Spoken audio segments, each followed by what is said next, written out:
तूं चओ न कुछां, तूं चओ न लुछां, ॾिस तोखां हिकिड़ी ॻाल्हि पुछां। तूं चओ न कुछां, तूं चओ न लुछां, ॾिस तोखां हिकिड़ी ॻाल्हि पुछां। तूं कंहिं कंहिं खे ख़ामोश कंदे, ऐलान हज़ारे मान रुॻो। 3 खां 4 ॾींहंनि ताईं CTD जी अज़ियत में रहंदड़ क़ौमी कारकुन गनीअमान चांडियो ऐं सरमंद मीराणीअ जी जॾहिं गिरफ़्तारी ज़ाहिर कई वई त सिंध में हिकु ख़ुशीअ जी लहर छाइंजी वई। सिंध जे मुख़्तलिफ़ हंधनि ते लॻल जेके धरना हुया उहे ख़तमु करण जो ऐलान कयो वियो। छंछरु ॾींहुं उन्हनि जी गिरफ़्तारी ज़ाहिर कई वई। आचर जे ॾींहुं याने गुज़िरियल ॾींहुं उन्हनि खे जॾहिं कराची जी सिटी कोर्ट में पेश कयो वियो त जज साहब वकीलनि जा दलील ॿुधण खां पोइ CTD तरफ़ां दाख़िल कयल जुड़तू केस खे जॾहिं ख़ारिज कयो, जॾहिं रद्द कयो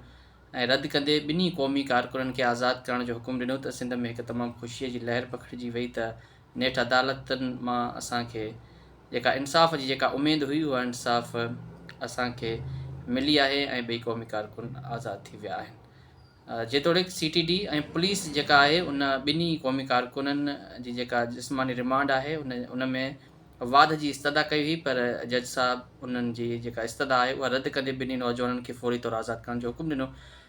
वॾे तादाद में जेके क़ौमी कारकुन हुआ, वकील हुआ या सहाफ़ी बिरादरी सां जेके माण्हू तालुक़ु रखनि पिया